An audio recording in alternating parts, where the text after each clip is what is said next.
Assalamualaikum warahmatullahi wabarakatuh. Perkenalkan, nama saya Zulfan Raja Batubara dengan NPM C1C024027. Di sini saya akan mempodcast teman saya dari SMA yang memiliki prestasi sampai bisa masuk ke Universitas Bengkulu dengan program studi S1 kedokteran. Baiklah, yang pertama bisa kenalin diri kamu dulu mungkin. Halo, kenalin aku Salsa Nabila, biasa dipanggil Salsa. Aku asalnya dari SMA 1 Bengkulu Utara, domisilinya itu dari Arga Makmur, Kabupaten Bengkulu Utara. Sekarang lagi kuliah di mana dan jurusan apa kalau boleh tahu? Sekarang aku lagi kuliah semester 2 di jurusan kedokteran, Fakultas Kedokteran dan Ilmu Kesehatan Bengkulu. Jadi masih baru banget jadi mahasiswa dan kelasnya itu masih adaptasi dan executive research. Oh, oke. Dan pertanyaan selanjutnya, gimana rasanya akhirnya bisa masuk jurusan kedokteran, apalagi lewat jalur undangan yang bisa dibilang itu cukup sulit untuk didapat? Rasanya sih yang pertama kali kayak gak nyangka, karena kan kita tahu persaingan kedokteran itu sangat ketat mau dimanapun universitasnya. Jadi aku merasa jadi orang yang paling beruntung karena aku bisa masuk ke Fakultas Kedokteran melalui jalur SNBP atau tanpa tes. Jadi perasaan yang paling pertama kali itu aku ngerasa kayak wah, aku beruntung banget. Oke. Dan untuk tanya selanjutnya, waktu pengumuman SNBP lagi ngapain dan gimana reaksimu pas tahu keterimanya di Universitas Bengkulu? Jadi ada cerita sedikit, waktu aku buka pengumuman SNBP itu pertama aku video call sama teman-teman sejurusan yang juga ikut SNBP. Nah waktu buka pengumuman kan mereka duluan, nah ternyata hasil mereka pada merah semua. Nah itu tuh beneran jadi kayak aku lulus ya gitu. Dan setelah itu aku tutup video callnya, terus aku bukanya bareng orang tua di ruang tamu. Dan waktu pertama buka, websitenya tuh error. Kebayang gak gimana deg-degannya? Aku mau buka ternyata linknya tuh error. Jadi setelah 2 kali percobaan, akhirnya aku pakai link minor yang dari Unit. Dan hasilnya ternyata alhamdulillah aku lulus. Dan saat itu apa yang dirasakan? Rasanya sih campur aduk, karena aku pengen nangis, pengen ketawa juga. Kayak gak nyangka aku bisa lulus jalur SNBP. Oh, oke. Baiklah, selanjutnya saya akan menanyakan pertanyaan terkait prestasi yang pernah didapat waktu SMA. Yang pertama, dulu di waktu SMA kamu termasuk siswa yang aktif banget ya. Boleh ceritain sedikit prestasi yang pernah kamu dapati semasa SMA? Jadi semasa SMA aku tuh nggak terlalu aktif di bidang organisasi kayak OSIS. Jadi lebih fokusnya tuh ke lomba-lomba akademik sama kegiatan eskul. Di waktu SMA aku ikut 3 eskul, ada English Club, Science Club, sama karya ilmiah remaja. Nah untuk di Science Club sendiri aku ikut OSM Fisika tahun 2023. Kemudian aku juga ikutan lomba Ki Hajar STEM di tahun 2023 sama 2024. Dan alhamdulillahnya di tahun 2024 itu aku dapat 20 tim terbaik Ki Hajar STEM Basic 2024. Kemudian untuk eskul karya ilmiah remaja aku pernah ikut penelitian di awal tahun 2024. Selain itu untuk di bidang akademik lainnya aku juga semasa di SMA selalu dapat peringkat teratas dan juga juara umum di sekolah. Dan untuk bidang non akademik aku punya passion di bidang seni lukis. Jadi waktu itu aku pernah ikut lomba mural di Kejaksaan Negeri Bengkulu Utara dan alhamdulillahnya itu dapat juara 3. Dan aku juga pernah melukis waktu kelas 11. Nah lukisan itu pernah dilelang juga waktu peresmian bisnis center di SMA Negeri Bengkulu Utara yang dibeli sama kalau nggak salah kepala dinas di Bengkulu Utara. Wow. Baiklah, selanjutnya apa sih motivasi kamu dulu buat terus berprestasi di waktu SMA, baik akademik maupun non akademik? Untuk motivasi sebenarnya banyak, tapi yang paling utama itu orang tua. Karena aku dari kecil udah difasilitasi dan didukung secara penuh sama orang tua aku. Jadi mereka selalu berusaha buat memenuhi semua keinginan aku. Dan karena itu aku jadi ngerasa aku harus ngasih sesuatu yang lebih buat orang tua aku. Terus juga aku aku tuh tipe orang yang suka sama tantangan baru, karena setelah aku berhasil ngelakuin tantangan itu, aku jadi ngerasa oh ternyata aku bisa sampai gini. Nah kemudian juga support dari orang-orang terdekat, membuat teman-teman aku itu juga memotivasi aku untuk terus berprestasi. Oke, dan tanya selanjutnya, gimana cara kamu membagi waktu antara belajar dan antara bagi waktu untuk organisasi dan mungkin atau ada kegiatan lainnya? Mungkin karena aku nggak join organisasi, aku jadi lebih leluasa buat ngatur jadwal aku. Jadi biasanya aku buat to-do list harian atau mingguan tentang apa aja yang harus aku lakuin di hari itu, yang mana harus diprioritaskan. Jadi aku biasanya bagi list, kalau misalnya siang pagi itu sekolah, sorenya itu aku biasanya refreshing, kemudian malamnya itu baru belajar. Terus juga kalau misalnya les, aku lesnya itu malam, jadi habis maghrib. Oke. Dan untuk pertanyaan selanjutnya, pernah nggak sih kamu ngerasa capek atau pengen give up waktu SMA dulu? Dan gimana kamu mengatasinya mungkin? Kalau ngerasa capek kayaknya setiap hari, apalagi kalau waktu ujian. Kadang aku ngerasa kayak hidup aku tuh cuman belajar dan belajar. Nah itu kadang bikin bikin aku capek sama diri aku sendiri. Tapi cara buat ngatasinnya biasanya aku refreshing atau sekedar main sama temen, kemudian makan, dan juga kadang aku biasanya jogging atau sepeda sama temen di alun-alun. Oke. Baiklah, selanjutnya saya akan menanyakan pertanyaan seputar tentang perkuliahan dan harapan kedepannya. Yang pertama, gimana perasaan kamu setelah ngerasain jadi mahasiswa kedokteran di Universitas Bengkulu? Sesuai ekspektasi atau ada keluhan yang ingin disampaikan? Jadi seperti kata kebanyakan orang, kalau kuliah di FK itu berat. Dan aku udah ngerasa kalau kuliah di FK itu berat dari semester pertama. Jadi di FK itu materinya itu padat, kemudian bisa ujian terus, dan juga kuliahnya itu lebih lama dibanding dengan fakultas-fakultas yang lain. Jadi itu kenapa kita harus benar-benar nyiapin persiapan dari mulai belajarnya dan juga mental buat ngadapin kuliah di FK. Tapi aku bersyukur bisa ada di sini karena I learn new things every day, dan itu yang bikin aku semangat terus buat belajar.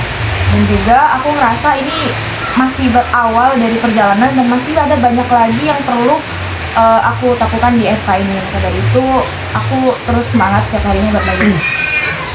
Oke, jadi bagi kalian yang mau kuliah di FK mungkin butuh tenaga tambahan. Dan untuk pertanyaan selanjutnya, apa mimpi kamu atau tujuan jangka panjang kamu setelah masuk kedokteran? Jadi setelah masuk di kedokteran, aku tuh pengen jadi dokter yang gak cuma pintar soal teori, tapi juga punya empati yang tinggi. Entah nanti aku lanjut ke spesialis atau ke bidang yang lainnya, tapi aku pengen banget berkontribusi langsung pada masyarakat, entah itu lewat edukasi kesehatan, ikut program pengabdian, bikin edukasi, konten edukasi di sosial media yang relate sama anak muda. Mungkin itu yang bisa aku lakuin setelah lulus di FK nantinya. Oke. Baiklah, selanjutnya saya akan menanyakan terkait pertanyaan tentang seputar SNBP dan kedokteran. Yang pertama, dari awal emang udah yakin mau ngambil kedokteran, dan kalau boleh tahu apa alasannya mengambil program studi S1 kedokteran? Jadi awalnya dari awal SMA aku tuh nggak ada kepikiran buat masuk FK. Jadi waktu kelas 10 aku tuh pengennya masuk ke jurusan teknik. Nah di kelas 11 aku udah mulai konsul ke orang tua kalau aku mau masuk teknik biomedis di ITERA. Dan ternyata nggak dibolehin. Jadi waktu kelas 11 aku kan bingung mau masuk jurusan apa, dan kebetulan waktu itu ada guru biologi yang nyaranin ke aku kenapa nggak masuk FK aja. Nah mulai dari situ aku mulai pikir buat masuk FK, dan waktu kelas 12 akhirnya aku memantapkan diri buat daftar di FK Unif. Baiklah, pertanyaan selanjutnya, banyak yang bilang SNBP itu hoki atau keberuntungan. tapi pasti ada usaha juga kan untuk mendapatkan nilai yang tinggi. Bisa ceritain sedikit nggak strategi waktu nyiapin diri buat daftar SNBP? Jadi kalau perkataan orang jual SNBP itu hoki, aku ngerasa bener juga karena ada beberapa yang emang di luar dugaan kita. Tapi menurut aku pribadi juga persiapan buat SNBP itu udah dari kelas 10. Mulai dari jaga nilai, kemudian ikut lomba, konsul. Jadi aku ngerasa semua usaha aku tuh yang ngebawa aku lulus SNBP itu. Jadi menurut aku semakin besar usaha yang kita lakukan, akan semakin dekat keberuntungan datang ke kita. Jadi untuk strateginya sendiri, yang pertama aku ngeliat report dari alumni, dan kebetulan di tahun sebelumnya itu ada juga yang lulus SNBP di kedokteran UNIF, dan karena waktu itu aku juga alhamdulillahnya eligible 1 dan yang cutting yang kemarin itu juga eligible 1, jadi aku ngerasa kenapa nggak aku coba aja masuk di FK UNIF. Oh, oke. Dan untuk selanjutnya, gimana kamu nyusun portofolio, prestasi, atau nilai rapot biar makin kuat untuk SNBP? Jadi yang pertama kali aku lihat, untuk setiap jurusan di SNBP itu kan ada mapel pendukung. Nah, untuk kedokteran sendiri itu ada biologi sama kimia. Jadi dari kelas 10, 11, 12 aku tuh fokus sama 2 mapel pendukung itu. Jadi aku usahain buat mapel pendukung itu nilainya tuh selalu tinggi setiap tahunnya. Nah, kemudian untuk lomba juga aku lebih nyari lomba yang spesifik sama kedokteran, misalnya biologi atau kimia, dan juga ada beberapa lomba bahasa Inggris yang aku ikuti. Jadi dari gabungan-gabungan itu aku bisa nyusun portofolio buat daftar di SNBPTN FKU. Oh, oke. Selanjutnya ada pertanyaan selanjutnya, ada nggak sih tips buat adik-adik kelas yang pengen masuk kedokteran Universitas Bengkulu juga lewat SNBP gitu nggak? Jadi tips yang pertama, harus mulai dari sedini mungkin. Jadi dari kelas 10 kita harus nyiapin nilai yang bagus buat daftar di SNBP. Mulai dari nilai yang mapel pendukung tadi dan juga nilai-nilai mapel yang lain. Jadi kita udah ada persiapan dari segi nilai, karena penilaian di SNBP itu untuk poin nilai rapor itu paling tinggi. Nah kemudian untuk lomba juga usahain dari kelas 10 itu udah ikut lomba, jangan nunggu kelas 12 baru aktif lomba. Jadi kalian punya banyak sertifikat yang nantinya bisa dipakai buat pendaftaran di SNBP. Terus juga kalau bisa harus banyak komunikasi sama guru BK dan juga kakak-kakak tingkat yang udah lulus SNBP di FKU sebelumnya. Jadi kita bisa saling komunikasi, apa aja yang diperluin, apa aja yang perlu disiapkan. Jadi relasi itu penting juga menurut aku. Baik, itu tips dari Salsa mungkin untuk adik-adik kelas yang untuk mengikuti SNBP masuk kedokteran di Universitas Bengkulu. Baiklah, selanjutnya saya akan menanyakan pertanyaan seputar tentang perkuliahan dan harapan kedepannya. Yang pertama, gimana perasaan kamu setelah ngerasain jadi mahasiswa kedokteran di Universitas Bengkulu? Sesuai ekspektasi atau ada keluhan yang ingin disampaikan? Jadi seperti kata kebanyakan orang, kalau kuliah di FK itu berat.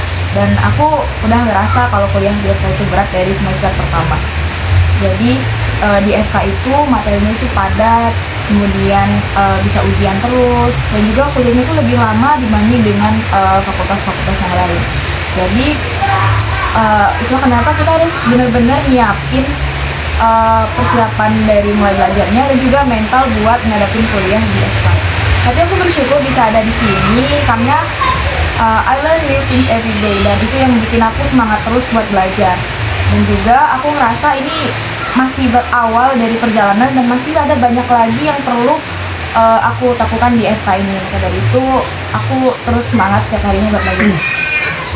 Oke, jadi bagi kalian yang mau kuliah di FK mungkin butuh tenaga tambahan. Dan untuk pertanyaan selanjutnya, apa mimpi kamu atau tujuan jangka panjang kamu setelah masuk kedokteran? Jadi setelah masuk di kedokteran, aku tuh pengen jadi dokter yang gak cuma pintar soal teori, tapi juga punya empati yang tinggi. Entah nanti aku lanjut ke spesialis atau ke bidang yang lainnya, tapi aku pengen banget berkontribusi langsung pada masyarakat, entah itu lewat edukasi kesehatan, ikut program pengabdian, bikin konten edukasi di sosial media yang relate sama anak muda. Mungkin itu yang bisa aku lakuin setelah lulus di FK nantinya. Oke. Oke, dan selanjutnya hal apa yang paling kamu syukuri dari perjalanan kamu sampai di titik ini? Hal yang bener-bener aku syukurin tuh aku nggak pernah nyerah. Karena selama di FK aku sering ngerasa capek karena aku mikir aku sendiri di FK. Terus juga karena tugas-tugasnya yang padat, yang kadang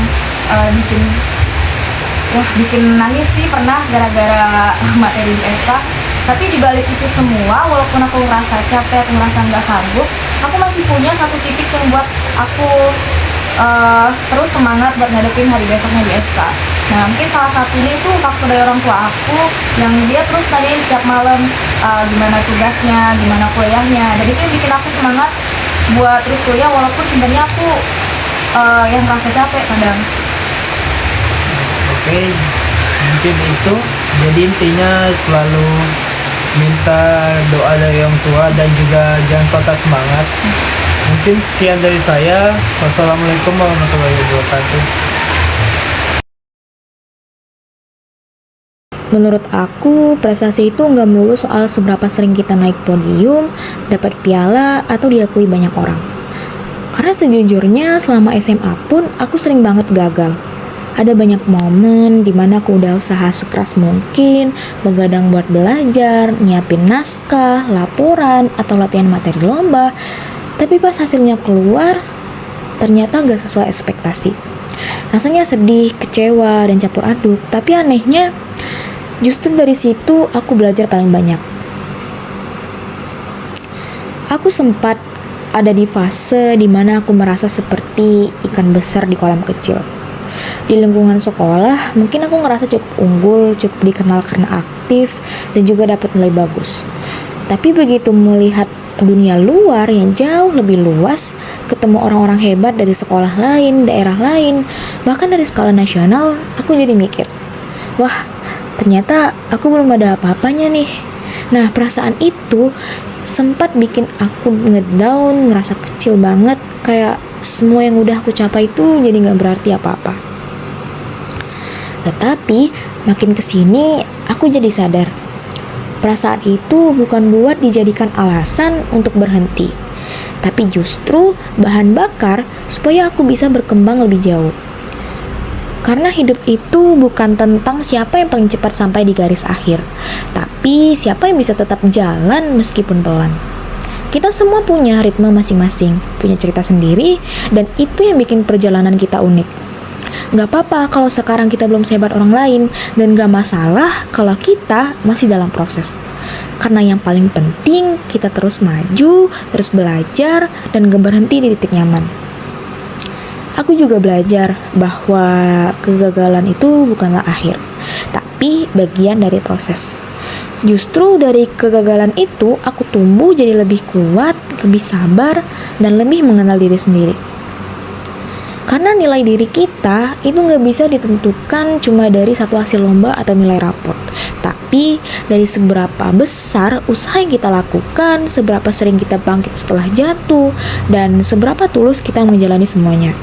Dan terkadang kita terlalu fokus ngejar hasil sampai lupa bahwa proses yang kita lewatin itu punya makna yang jauh lebih besar. Prestasi yang sesungguhnya bukan soal menang terus, tapi soal keberanian buat terus melangkah walau jalan yang ditempuh gak selalu mulus.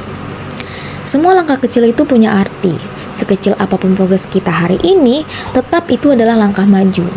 Dan semua proses yang kita jalani, dari begadang ngerjain tugas, capek latihan lomba, gagal, ditolak, sampai akhirnya pelan-pelan berhasil, semuanya gak ada yang sia-sia. Semua itu yang membentuk kita hari ini. Aku harap siapapun yang dengerin ini bisa bangga sama versi dirinya sekarang. Versi yang gak sempurna tapi terus berjuang, versi yang pernah gagal tapi gak pernah menyerah, dan versi yang masih belajar tapi gak pernah berhenti buat berusaha. Jangan pernah takut buat ninggalin kolam kecil tempat kamu ngerasa nyaman. Karena bisa jadi kamu memang ditakdirkan untuk berenang lebih jauh di lautan yang lebih luas. Dan saat nanti kamu lihat ke belakang, kamu akan sadar semua perjuangan ini, semua proses yang pernah kamu anggap berat ternyata adalah satu hal yang paling berharga.